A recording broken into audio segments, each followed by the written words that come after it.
Putin hopes to continue dialogue with Trump. Meanwhile, he keeps killing Ukrainians. Trump seems determined and said that American sanctions must work against Russia in the near future. I'm Albina Pidhirnyak. Here are the latest news for you. On October 22, the Russians struck a kindergarten in the city of Kharkiv with 3 drones. The Patrol Police published the first footage after the attack, showing how the children were rescued and what the kids said in the first minutes after the strike. Blue and yellow handles. We'll find something. Come on, somewhere out there, in a circle before that. Come on, come on, come on, come on. Okay, we're behind you now. Where's Mum? Well. Yes, everything I wanted to say. Let's. Children here.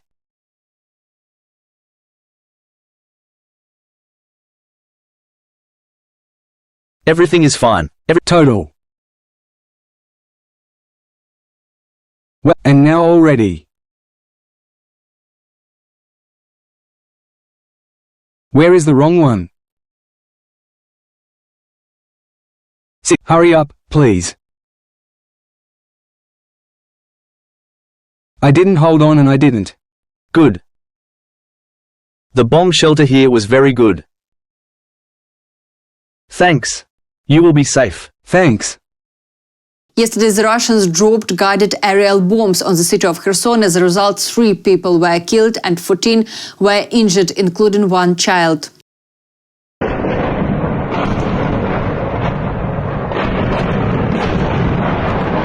That's how we are now.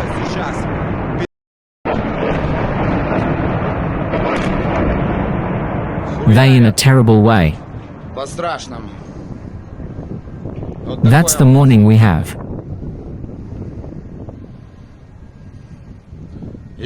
Donkeys. In the Schumann wagon.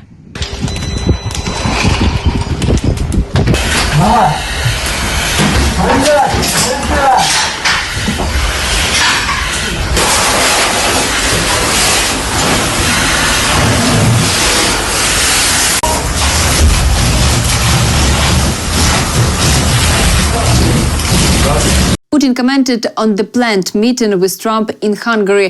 The Russian dictator noted that it was the initiative of the American president and most likely it hasn't been cancelled but merely postponed. As for the statement of the President of the United States, well, what can I say? In the last telephone conversation, both the meeting itself and the venue were proposed by the American side, and I agreed with this, but expressed my thoughts in this regard and said that, of course, such meetings should be well prepared.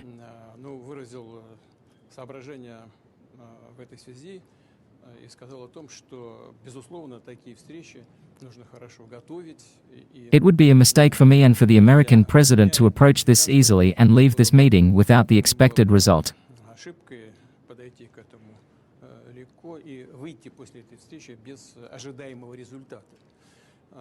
I must say that the US president agreed with this, fully agreed, and said that they would work on their part. A number of officials of the current administration would work on the preparation of this meeting.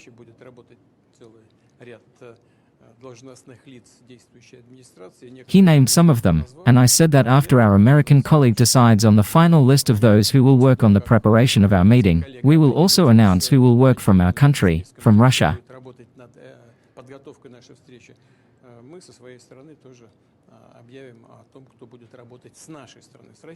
But in the first phase, there is no doubt that the first steps in this direction should be taken by Russian Foreign Minister Lavrov and Secretary of State Rubio.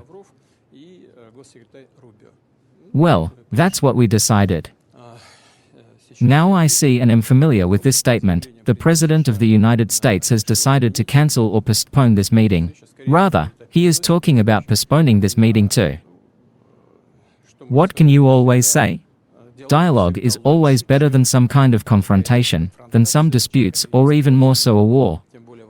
Therefore, Putin still hopes for a meeting with Trump. Through his propagandists, he talks about how many resources Russia has and how difficult it will be for the global economy without them. He also reminds Trump directly that everything could be divided if only Trump agreed to the conditions Russia proposes. It became clear that hydrocarbons could not be done without the next, at least for years and decades. This is evident in connection with the growth of consumption. The world economy is growing, and energy consumption is increasing. Well, that's it. But it is not possible to increase sharply at the moment. But if the amount of our oil and petroleum products on the world market sharply decreases, then prices will rise. And my American colleague and I also talked about this. What will this lead to? This will lead to a sharp increase in the cost of oil and petroleum products, including at car gas stations. And the United States is no exception. And if we take into account the domestic political calendar in the United States, it is clear how sensitive some processes will be in this regard. And those who prompt the acting administration to make such decisions, it is necessary to understand for whom they work. But it doesn't matter. Something else is important to us, that we feel confident, stable and, despite certain losses, and they, of course, will be associated with many circumstances, nevertheless, our energy feels quite confident. But also, I hope that this will not lead to serious changes in the world market. Although everyone should now think about it, I agree with the International Energy Agency. Think about the need to invest in traditional energy, in traditional types of energy. We are doing this and intend to do so.